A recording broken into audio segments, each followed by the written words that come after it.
Ding.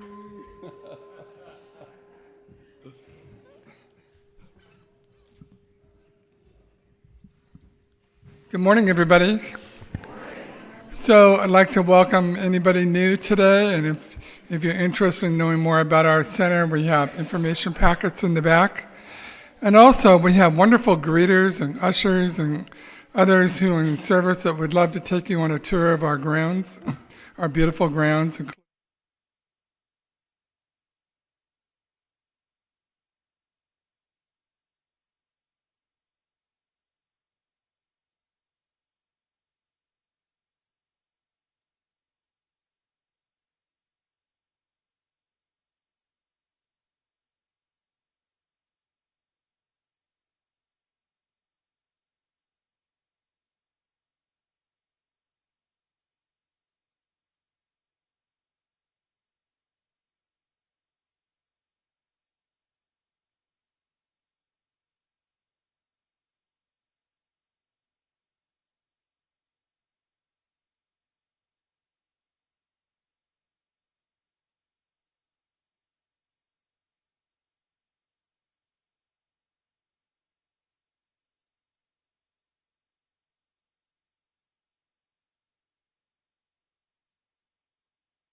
Is in our hand, so give a little, or give a lot, don't stop.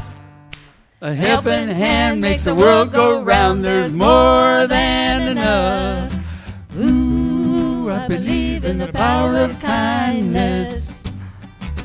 Ooh, I believe in the power of love, the power of love. Ooh, I believe in the power of kindness. Ooh, I believe in the power of love. Look up now, people, keep your ear to the ground. We are the river flowing, generosity abounds. So give a little, or give a lot, don't stop.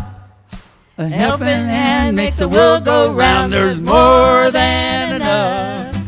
Ooh, I believe in the power of kindness. Ooh, I believe in the power of love, the power of love.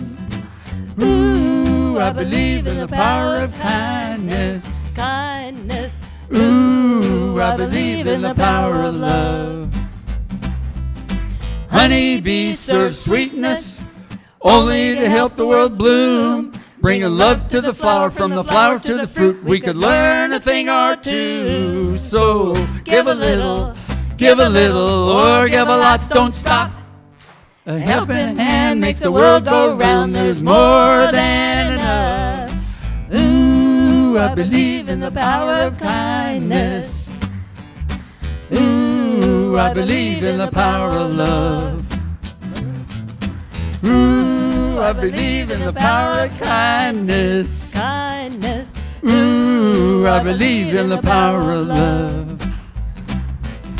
We don't know what's coming, we can help shape what's ahead. With kindness as our currency, the commonwealth is in our hands. So give a little, or give a lot, don't stop.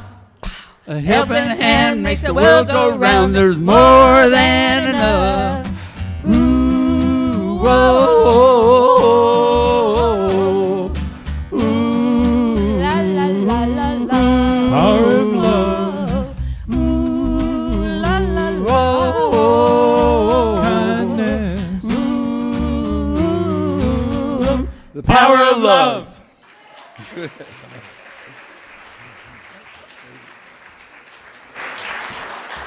Well, that's a great way to start. Thank you so much.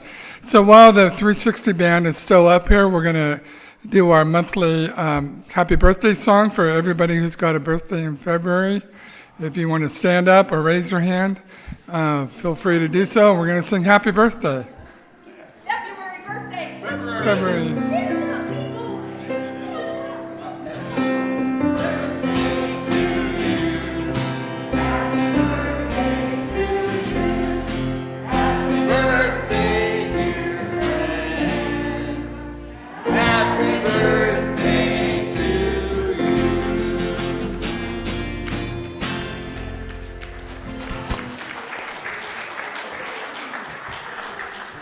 So we'd like to invite the children up to begin singing them out to their Sunday service in the cottage,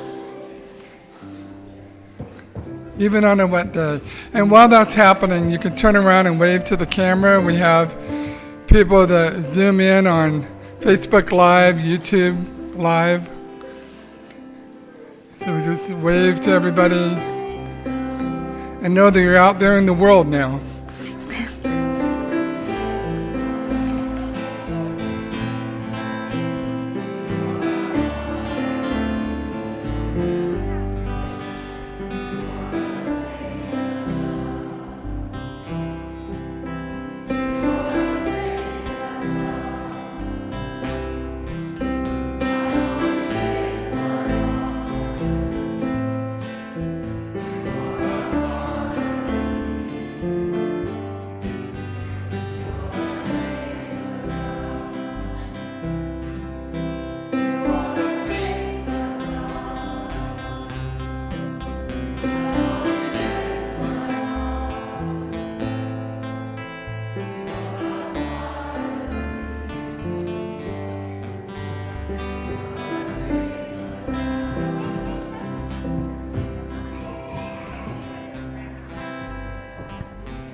I think he was mesmerized by the 360 band. So welcome again. I'm Charlie Bourne, the practitioner for today. Also in service is Dr. Mary Mitchell, who's here serving as practitioner support as well. And then we have Shirley back here behind me. And so we're available for prayer support after the service. So whether it's something you're working on or just out of pure joy, we're available for you to talk with us and give you spiritual mind treatment support. So I'd like to welcome everybody in service today. We have Judy and the 360 band, and we have the sound booth, and we have Roy on the board desk, and we have our ushers and greeters.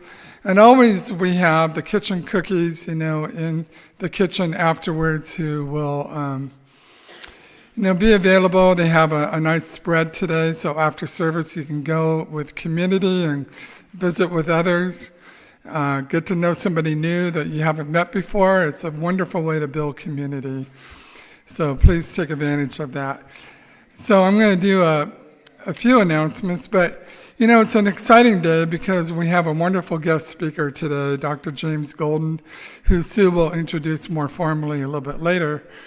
But, he's I kind of want to say founder, but, it was his vision that created this center. The walls that you sit between in this center and the feeling and the love that's in here began back with Dr. James. And so it was his vision that created this center. And so we're so grateful to have him here today. And so we'll do more of a formal introduction a little bit later. But a few of the announcements, I'm going to go kind of quick because there's quite a few here. But we have a Reading seat swap, and it's actually today, from 1 to 4 p.m. at the Reading Library in the community room.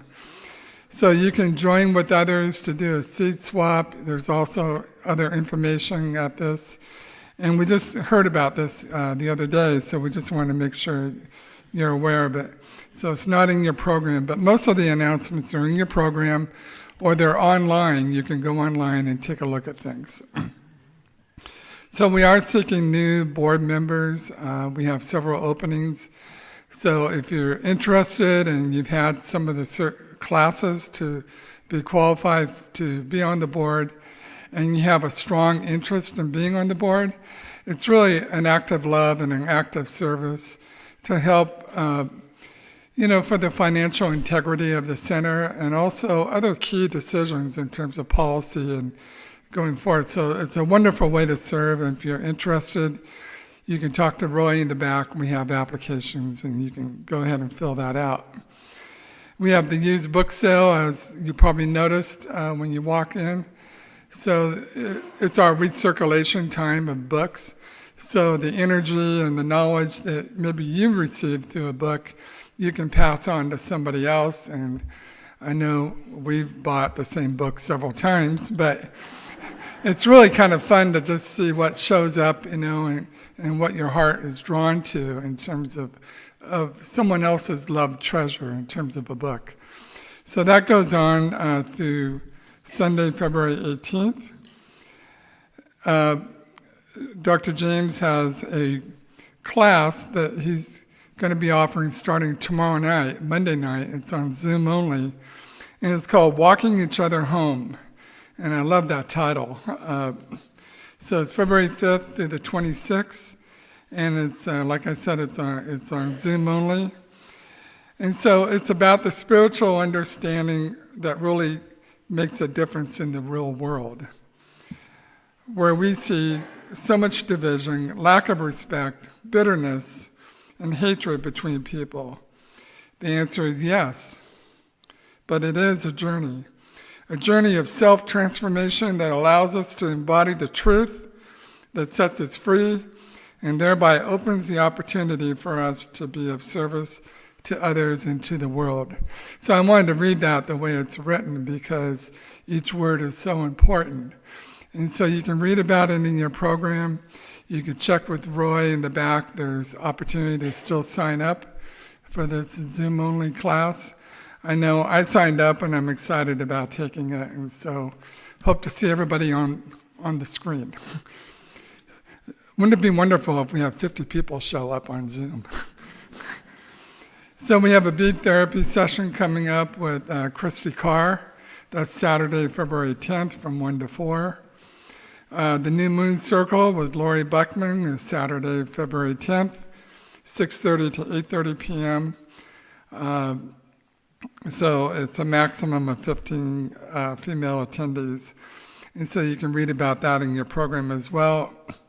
And today, not today, but next Sunday, Dr. Mary has Exploring Membership meeting from 11:15 to 12:15. So if you're interested in the center and what this teaching is all about, Dr. Mary does a wonderful job explaining the basics of science of mind and the origins of our teaching and what this center is all about. And so it's a powerful way to be introduced into what we have going on here with our community. So I invite you to do that. Real quickly, this is for the following week. Sacred Sisters and the men's group will meet on Monday, February 12th here at the center. And this has become a really popular event. It's the Crystal Bowl Sound Healing Bath. And so that'll be Friday, February 16th. And what we do is we push all the chairs back in the center. And Irene has a whole collection of crystal bowls. And it's a sound healing that takes about an hour and a half. And it's really a wonderful experience and allows you to go in at the different chakra levels with the sound and have a healing. So it's a wonderful experience. And then Cher has her next SOAR, Spirit of Adventure Renewed, which always waits. The next one is Saturday, February 17th. And there's going to be 3 easy Sacramento River hikes at Turtle Bay, East Anglers Trail, and Coombe Bay Exeril. I'm not sure if I said that right. But anyway, there'll be more information about that from Cher and also in the midweek update from Reverend Sue, and also on Facebook. So I'd like to invite Susan up to do our reading today. Susan, and then following that, we'll have the invitation of the bell by Dr. James, the one who taught many of us how to invite the bell. And then Shirley will do a prayer, and then Sue will come up and introduce Dr. James.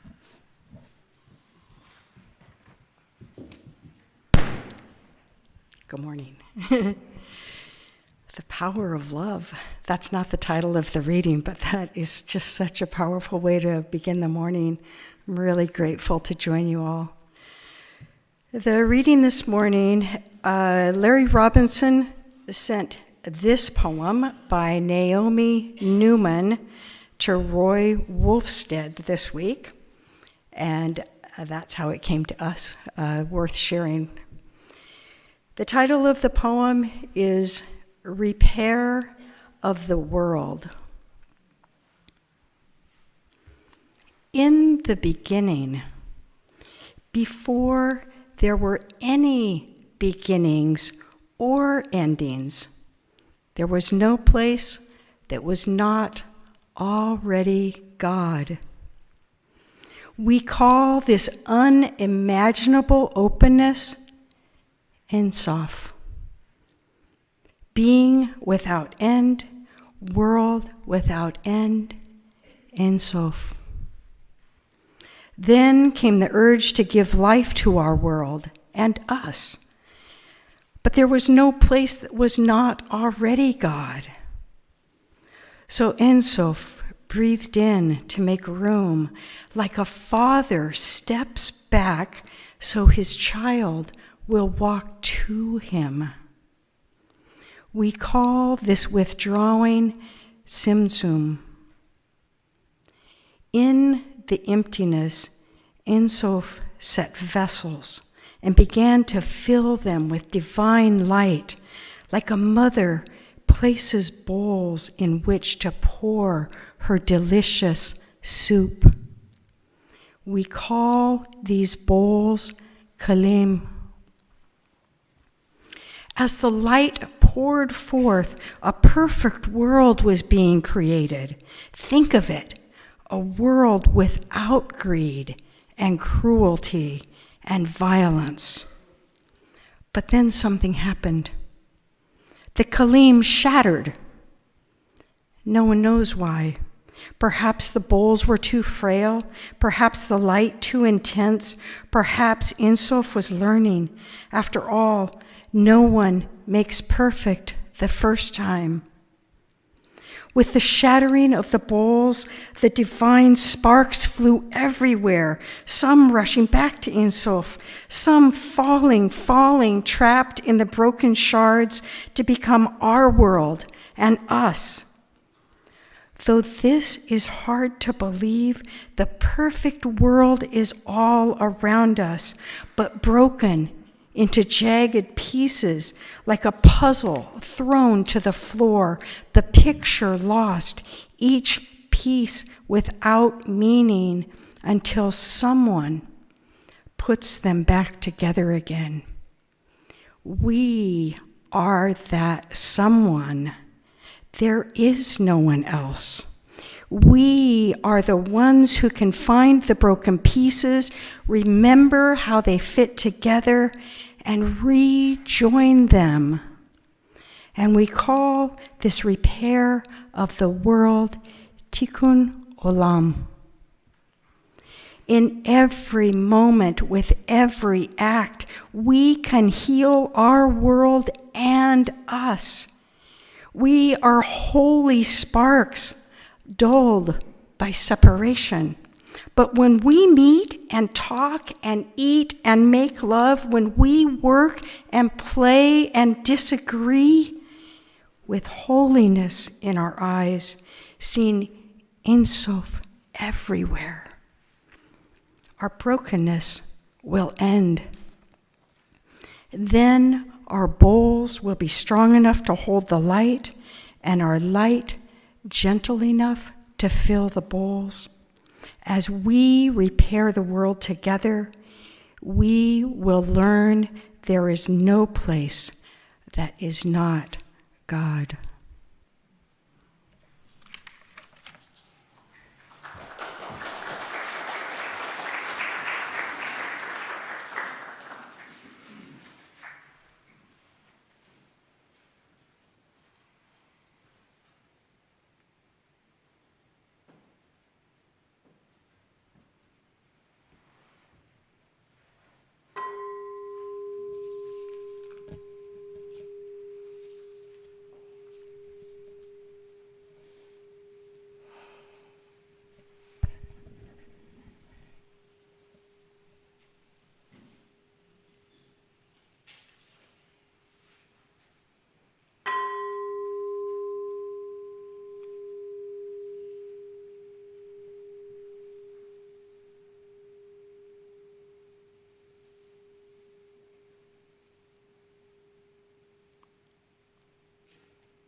Please join with me in this quiet moment, reflecting on the presence of the divine. One love, one life, one being. All of us joined at the deepest level of consciousness, the source of the peace, the beauty, and love in our lives. Aware of the higher self within, we open our hearts to each other in love and compassion. Each in his own right time will make a journey back to the Father's house, and it is a joy and a privilege to sense the presence of the divine as we walk each other home. We give thanks for God's loving presence as we release our word, and together we say, and so it is.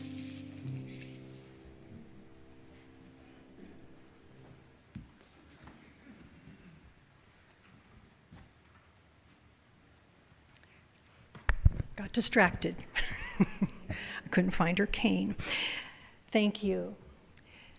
And Susan, that was an extraordinary read. Sometimes there's a poem, but then there's the reader, right? Puts it all together. And then there's our hearts and our ears that are listening. So it's my absolute honor to invite Dr. James to our stage this morning. An important man in my life for so many reasons. You know, the sign up here, this poster, sits before us all the time. But for many of us, it was James who was our teacher. When we were ready, we arrived here, and he waited for us. And he waited for us to become. And so many years have passed since then, and our hearts have continued to spiritually grow. But the seeds that he so carefully planted, all his Nasrudin stories, all of his invitation of bringing meditation practices and Don Miguel Ruiz wisdoms to us, we carry to this day. We all carry to this day. And for those of you that are new to the center, I am so overjoyed that you came today and now get to meet the person that oftentimes we have spoken about. Oh yeah, Dr. James. Oh, Dr. James. Oh, Dr. James. No pressure. But you're on now, and we welcome you. So everyone, this is Dr. James Golden.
Well, thank you so much for the warm welcome. It was very touching.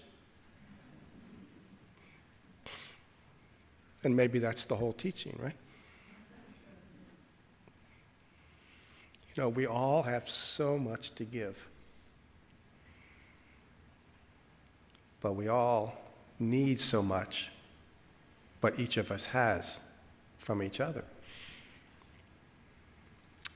And unfortunately, we live at a time where that's maybe not as obvious to many of us. But as the poem said, and as you well know, we have what each other needs. So that's walking each other home. We get there with each other. It's very difficult to do alone. I want to share just a brief reading. This is from one of my teachers, Sue was mentioning. This is from Swami Muktananda, and from his book, Where Are You Going? He wrote this in 1981, but, the description of what's going on in the world is about the same. 100 years ago, 500 years ago, 1,000,000 years ago, 1,000,000 years from now, people are running around doing silly stuff, and we'd like it to be different. We'd like everybody to be nice. We'd like everybody to be smart. We'd like everybody to be kind.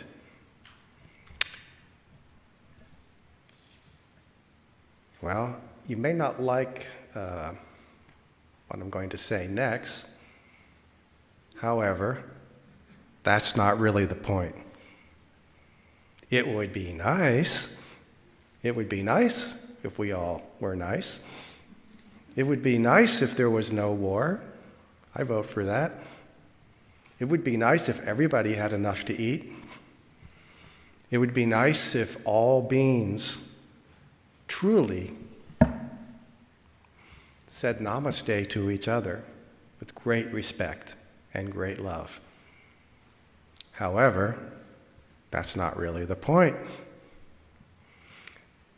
The point is that each of us figures out what the heck is going on. What is the truth?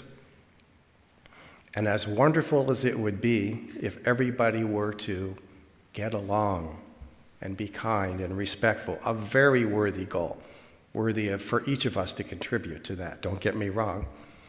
However, that's not the point.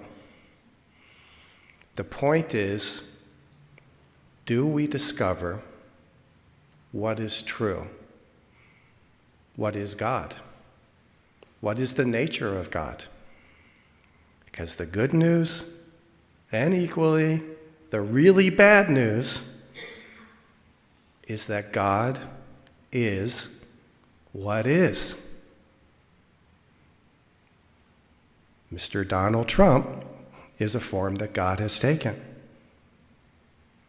The people that are disrespectful to one another are forms that God has taken. The people that share their heart and their love and volunteer, they are the form that God has taken. All the differences in religion, these are forms that God has taken. All the different political division, these are forms that God has taken. You, the people you like, and the people you don't like, guess what? They are the forms that God has taken.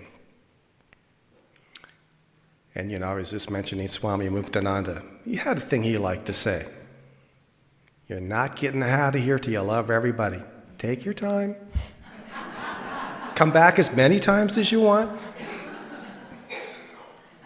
But if you can't see God in what is, then you're not seeing God. It's easy to say, I just want God what I want God to be. None of this other stuff. But it's just not how it is. And that's the opportunity, and that's the challenge that each of us has. So Swami Muktananda wrote this. The Indian scriptures pose a major question. What is the purpose of human life? According to the sages of Vedanta, the aim of life is to eliminate all suffering and to attain the highest joy. If we think about it, we will realize that everything we do in life, we do for the sake of these two things. What do we want? We want happiness. We want ecstasy. We want love, vigor, and enthusiasm. And in one way or another, we try to obtain these things. For the sake of happiness, we fall in love, get married, raise children. How's that working for you? For the sake of happiness, we do business, earn money, accumulate possessions, and pursue various talents, skills, and entertainments. Even when we deceive and harm other people, we do it with the hope that it'll bring us happiness.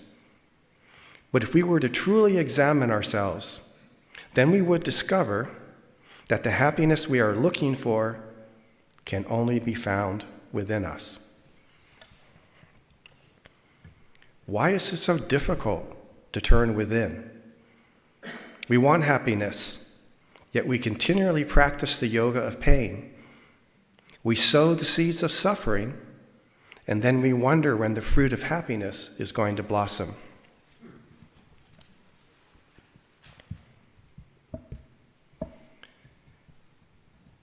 You know, another good news, bad news thing, there aren't any new spiritual truths. So finally you got to get an easy one, that all you got to do is the next 10 things in the next 10 minutes and, you'll be sailing home free. If you were to get a pop quiz by God, you'd get every point right.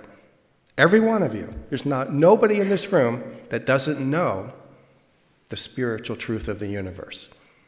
It can be explained in many complex ways to try to paint a map, which is wonderful, but it's very, very straightforward. It's something like, and you could say it in different ways, but something like, you reap what you sow.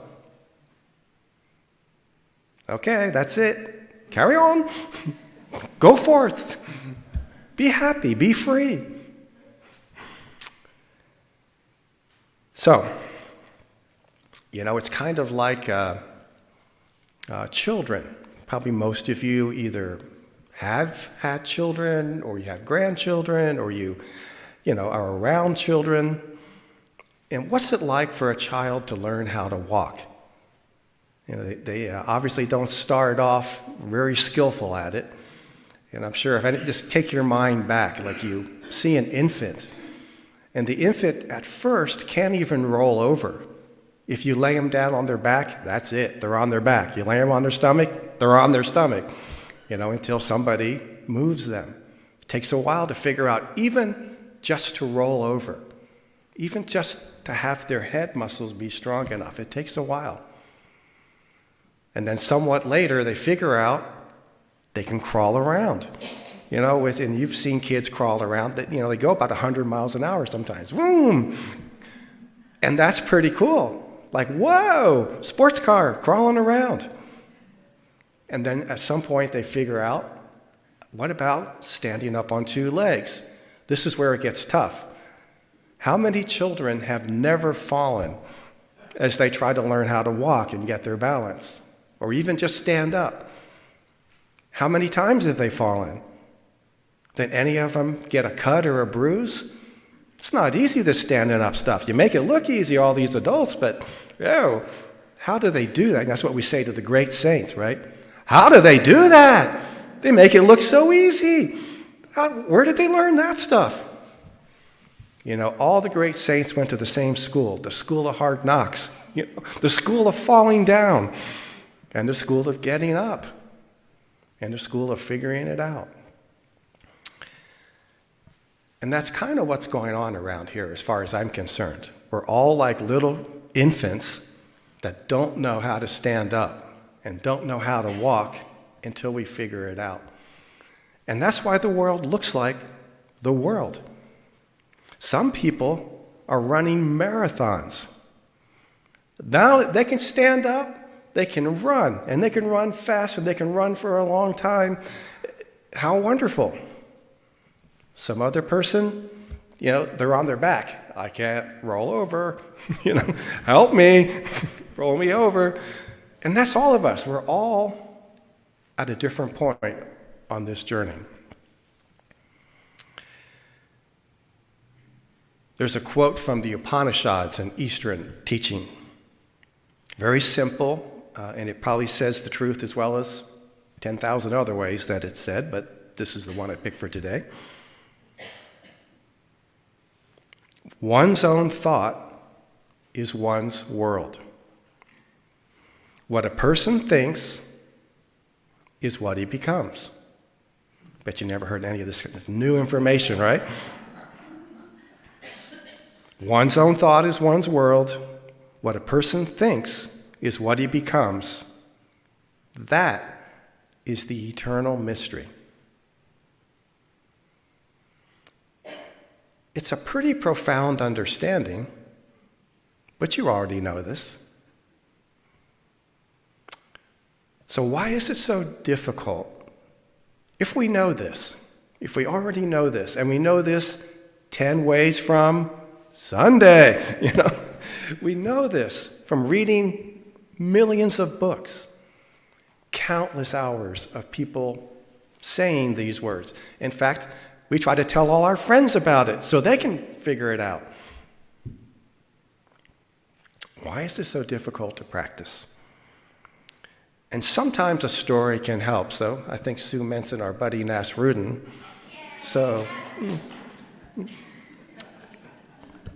And you probably heard the story, so just give me a break, There's only so many in my pocket, So one day, Nasruddin had to go to town. And he went in and he was leading his donkey, which he had all of his stuff. All of his goods were on his donkey. And as he came into town, there were some children. And they thought they'd tease him. He had been out doing his spiritual work. And so he had a long beard. His donkey was a little disheveled. And as he walked into town, the children started to tease him. And they started to play with the donkey's tail and try to lead the donkey away. They pulled on his beard and they pulled on his pant legs. And they really were kind of bothering him. They were being a pest. And he wanted to kind of get rid of them so he could get into town and get where he was going. So he kind of thought about it. He said, what can I do? How am I going to, get these children to leave me alone? He had a brainstorm, as Nasruddin was wont to do. Big brainstorm. He said, oh, children, no, stop, come here. I have something very important to tell you. It's very important, and it's going to make you really happy. So they just became very quiet, and they gathered around. He said, did you know there's a free public dinner 2 blocks away?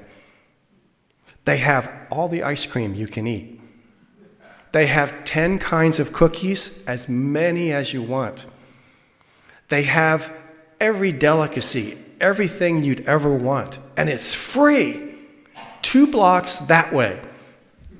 The children were gone. Poof! They wanted to go to the free dinner, right?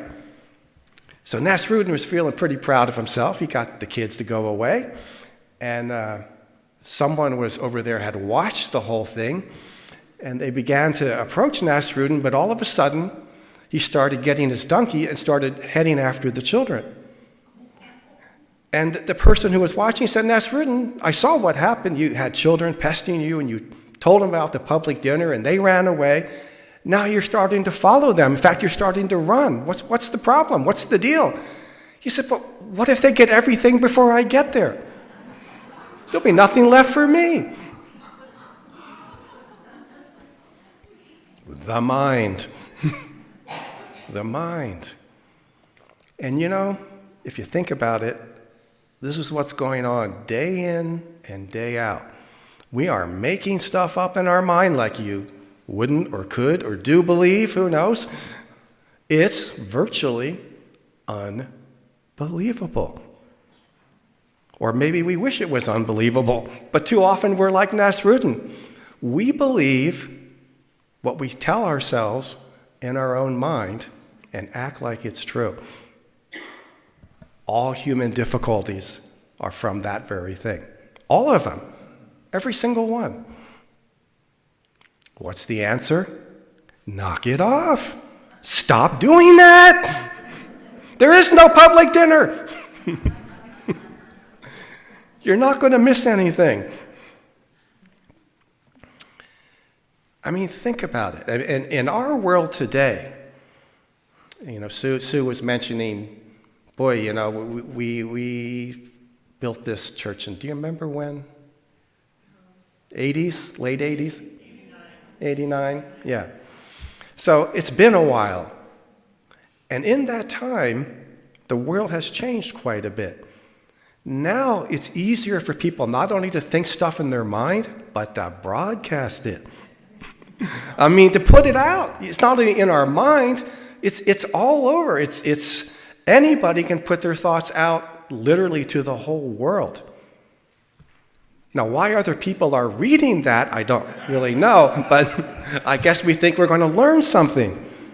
Or maybe we think we're going to miss something. Like Nasruddin, right? We're going to miss somebody else's thoughts. By and large, don't worry about it. Everybody's thoughts are their thoughts. It's fine. Let people think what they think. Don't pay much attention to it. With great respect and love, leave people alone. Let them think what they think. And you figure out what you're going to think. I mean, what do we think about the state of politics? Has your mind ever even considered that stuff? And what has your mind said? And do you want to live in the reality that the mind is painting? Remember, we reap what we first sow. How do we sow? With thoughts. As Swami Muktananda said, we plant the seeds of suffering, and then we wonder when the fruit of happiness will blossom. It's straightforward. I'm not saying it's easy. Truly, it's not easy. But the only thing that I could perhaps say, maybe it's helpful, maybe it's not, is recommit to the spiritual truth you already know. It does matter what you think. It really does. For real. It's the only thing that does matter. And everything else, including what we speak and what we do with our actions, flows from the state of our mind. Consciousness creates form. What you contemplate, you become. Not like, well, I mean, kind of, sort of. I mean, sure, little. Yeah, I mean, it's kind of. No, it's like that. It's that. That's it. Consciousness, your consciousness, my consciousness creates form. The world is the mirror of the mind. You want to change the world, you got to change the mind. And it's great to do all kinds of things with words and actions to be a good, loving person in this world. Nothing about the spiritual path says, don't feed people. It's their karma, let them die. That's not the point, of course not. But first of all, you can't give what you don't have. No matter how generous, no matter how much you want to help your own life or the life of other beings, you can't come up and give something that isn't in your pocket. So we ourselves have to practice the path to be more helpful to the world. That's how we walk each other home, is we figure out where home is in ourselves. So if you hear these words this morning And there's some part of you that can identify with not always having the best thoughts about what's going on in the world. Or other people. Other people. What a pain. All these other people. And you know what? They just go around doing whatever they want. Can you believe it? I'm here. All I have to do is ask, and I could tell them what to do.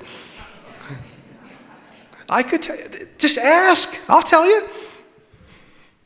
You know, we want to make the whole universe into our own egotistical image and likeness. Because then it would all be fine. Everybody does what I want them to do. Everybody says what I want them to say. The politics, the world, the events, they all are according to my dictates. I'd have no problems. But you could see it'd be a little confusing when everybody wants to do it like that. So the spiritual teaching is something a little different. We must reform ourselves into the image and likeness of God. That's the journey that we're all on. So how do we do that? Well, geez, you've been to all the classes.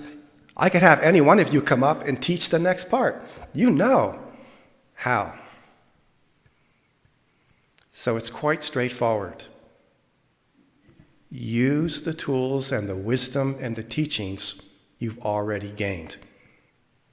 It's wonderful to hear a new teacher and hear how they explain. It's wonderful to read the next book, and I'm not discouraging that in any way. But for God's sakes, use what you already know. And for real, with clear, committed intent. You know, Swami Muktananda used to say, I'm not in favor of harsh discipline. Moderate's good enough.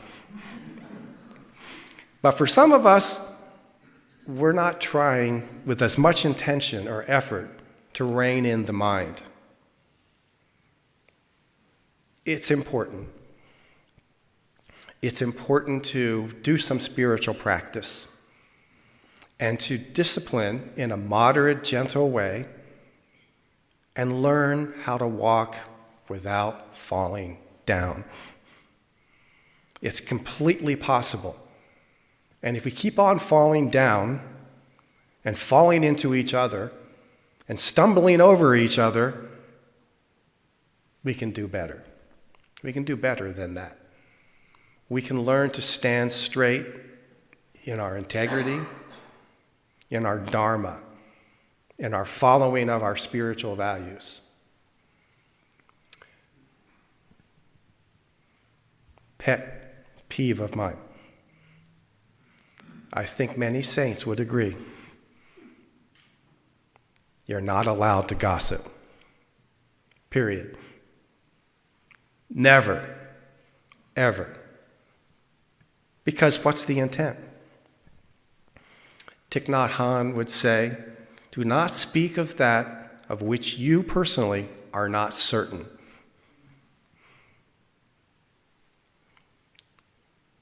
It's a game changer. You know, you might find yourself a little bit like me.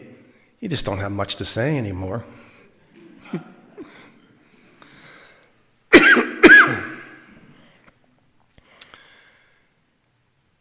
What else can we do? This is a classic, and you know this one. And you've known it for a long time. It's just not very popular. Love your enemies. Not like just tolerate them, but then speak ill behind their back. Actually, love. Love your enemies. Why not? As you give, so shall you receive. We all want the respect and love of our fellow human beings. You got to get the ball rolling, right? Is that easy to do? Of course not. But what happens? What happens when we follow that teaching? We are completely transformed as individual beings. You become saint-like. And you may have thought, well, that's only for other qualified people, all this becoming saint stuff, It's your destiny. Take your time, We all are revealing the eternal truth of our inner nature. We're all becoming the Christ. We're all becoming the Buddha nature, manifest in our own unique way.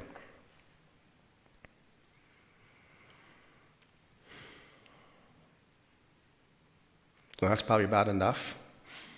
I think you get the point. Take it or leave it as you choose. But I did want to end with just a little story. You've probably heard it before. It's one of my favorites.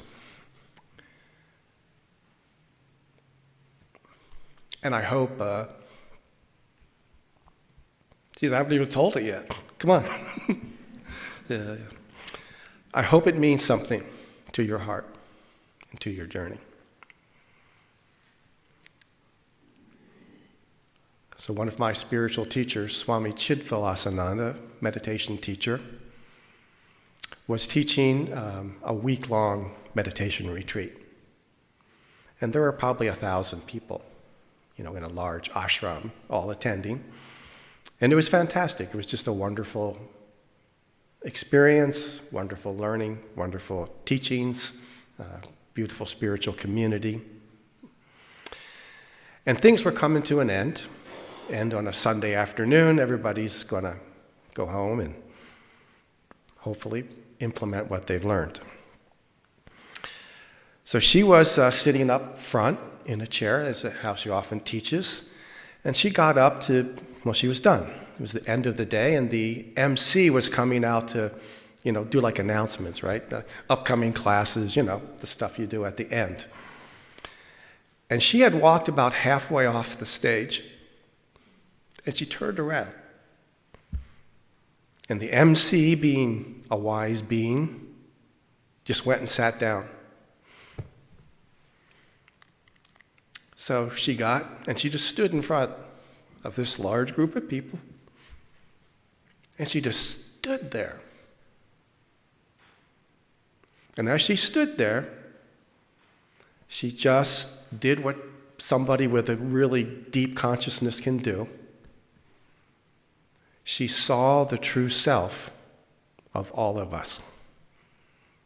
So she was like a really good practitioner. Really good practitioner. And you could feel it. You could feel it, and you could see people all around you just melting into unconditional love, into grace, into the truth. And she just said a few words.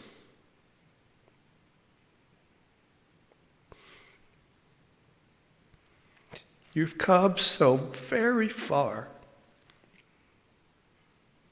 All of you have worked so very diligently.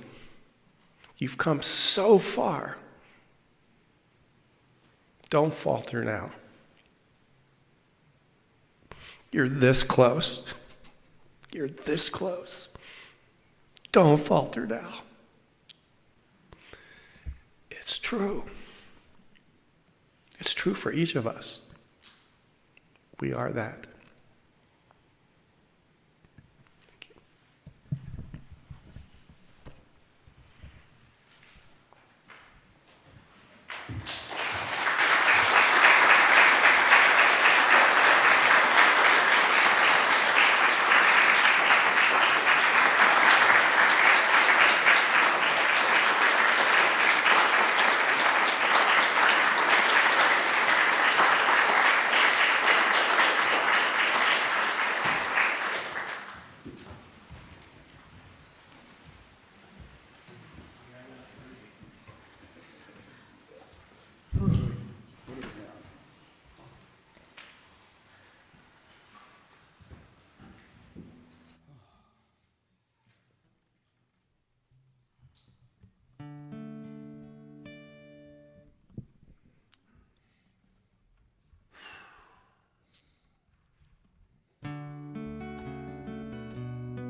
kind friends all gathered round. Something I would say, well, that what brings us together here has blessed us all today. Love has made a circle that holds us all inside, where strangers are as family, loneliness can't hide. So give yourself to love. Love is what you're after. Open up your hearts to the tears and laughter, and give yourself to love. Give yourself to love. I've walked these mountains in the rain, learned to love the wind. I've been up before the sunrise to watch the day begin. I always knew I'd find you, though I never did know how. But like sunshine on a cloudy day, you stand before me now. So give yourself to love. Love is what you're after. Open up your hearts to the tears and laughter, and give yourself to love. Give yourself to love. Oh, love is born in fire. It's planted like a seed. Love can't give you everything, but it gives you what you need. Love comes when you are ready. Love comes when you're afraid. It'll be your greatest teacher, best friend you have made. So give yourself to love. Love is what you're after. Open up your hearts to the tears and laughter, and give yourself to love.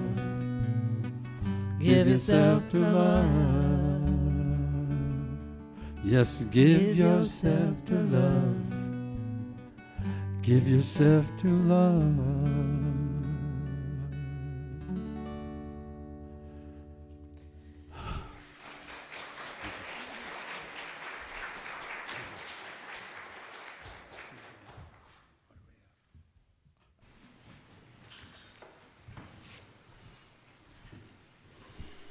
So as we give ourselves to love, we invite the ushers forward to prepare for the offertory.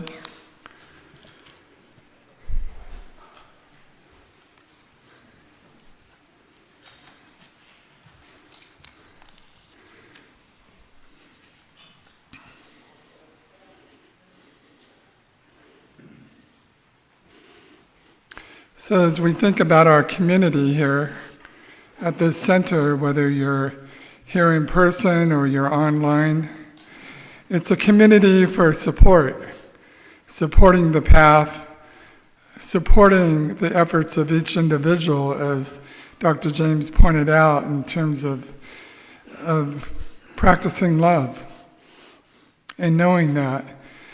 So as we prepare for the offertory, just join with me in knowing that this gift, the gift from each and every one, is given from a place of deep love. A deep love and a sense of responsibility and a sense of caring for this community so that it grows. It is the beacon for this community of Reading and the greater Reading area. It is a beacon. And so your gift is deeply, deeply appreciated. Before anything else, we know that it is given from a place of deep love. So giving thanks, I release these words in this prayer into love, and together we say, and so it is.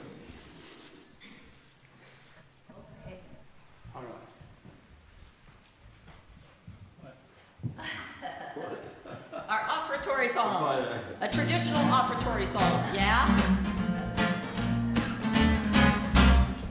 get your coat and grab your hat. Leave your worries on the doorstep. Life could be so sweet on the sunny side of the street. Can't you hear the pitter-pat? Let your happy tune be your step. Just direct your feet to the sunny side of the street. I used to walk in the shade with my blues on parade.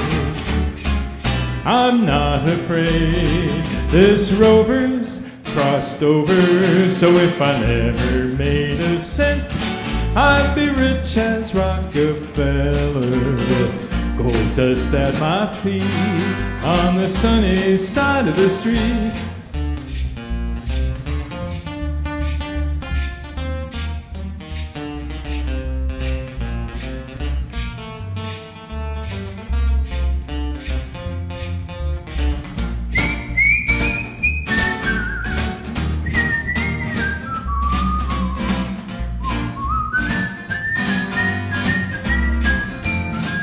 I used to walk in the shade with my blues on parade. I'm not afraid because his rovers crossed over, so if I never made a cent, I'd be rich as Rockefeller, with gold dust at my feet on that sunny side. On the sunny side, on the sunny, sunny side of the street. Oh yeah.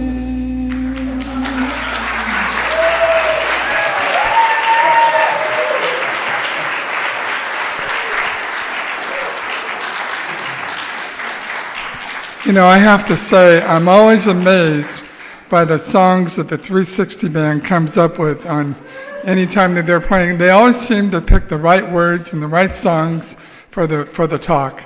And it's always such a beautiful experience. Thank you.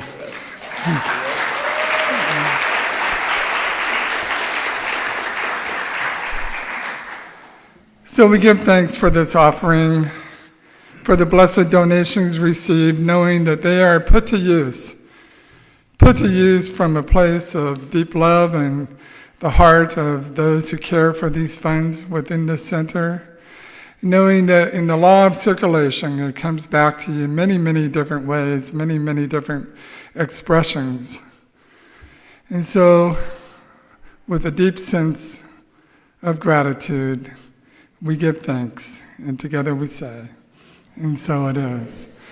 So we're going to have a closing song, and then Sue will come up, and then we'll be on our way after that. But I just want to remind you, because we do have the book sale, we have the kitchen cookies, we have the workshop that you can still sign up for that starts tomorrow night, and we have many, many other activities. Just a reminder, we look at ourselves as a community that's all week long. Lots of things going on, lots of excitement. You know, Friday night we had the most wonderful music jam, with Shems and others. I mean, it was really powerful. It's what brought the rain today. But it was a lot of fun. And so if you ever are thinking about coming, it's really a blast to come. And it's not just drums, it's any kind of music, it's voices, it's everything. So just keep your eyes out on the calendar and join us all week long. So, final song? Yeah. Thank you. All right, let's go. Be that way. 2, 3, 4.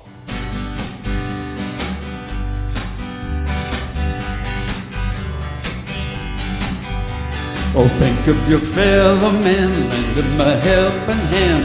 Put a little love in your heart. If you want to stand up and sing along, See, it's feel free. getting late, oh, please don't hesitate. Put a little love in your heart.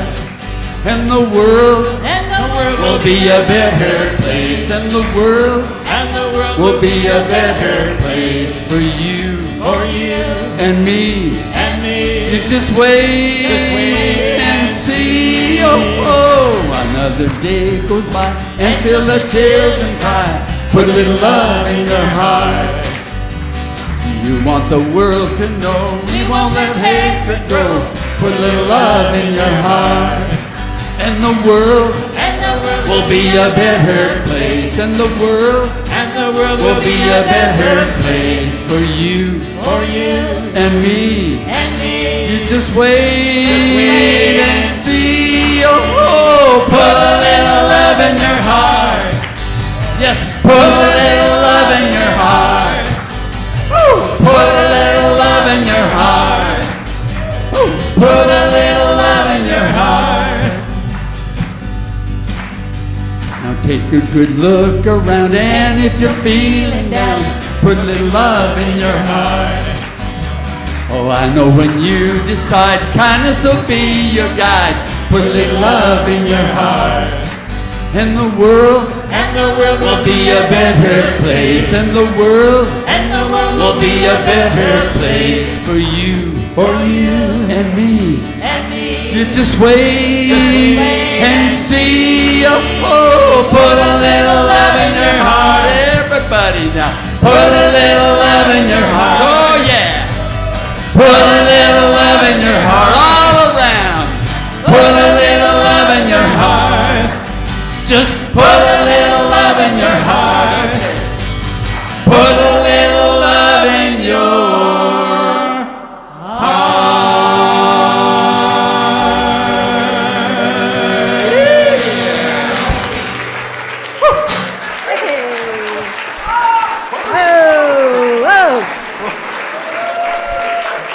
Wow, feel the love in this room. Yeah, thank you. And thank you, Dr. James. That was pure gold. So something else, though, can you have a seat for just a second? Because I don't want you to go, I want to go eat, I want to go buy books, I want to go eat. You're not on this week, Sue, get off the stage. But there's something that I was getting to sit next to Leslie. And I was remembering, oftentimes I think I've told this story, that my son got to go to Africa with a friend of mine, Shannon Moore, and Leslie was on that journey. And I think about Leslie adopted a young man, and she's followed that young man's life through the African experience, his life. And now how old is he? He's in his 40s. And she shares these pictures. And I thought, the love of Leslie's heart, planting those seeds so many years ago, that was just an incredible gift to a human being, one human being at a time. And his love has spread further. And so this is the acts of kindness and the acts of love that we all know about. We've all done our own work. So I honor both of you for a life well lived. Thank you. I'm going to get... She was mentioning Richard, the young man from Uganda. He has now graduated and is a registered nurse and a citizen of the United Kingdom. Yeah. That gives me chills. And speaking of chills, the other thing I want to, in honor of James, I know all of us want to just hug him and love on him, but this is much more meaningful, or just an open embrace without clustering on one another. We're still dealing with stuff in the universe. So with great loving respect, if we don't get your feelings hurt, he won't hug me, what's wrong with me? Nothing. Everything's right about you. And so that's the greatest way to show respect. So I applaud you all for being here, and take what you know, take what you've learned, and go back out and be the ambassadors of love. So thank you. Tonight is the gong meditation. We forgot to mention that. Starts at 5:30. Thank you, everyone.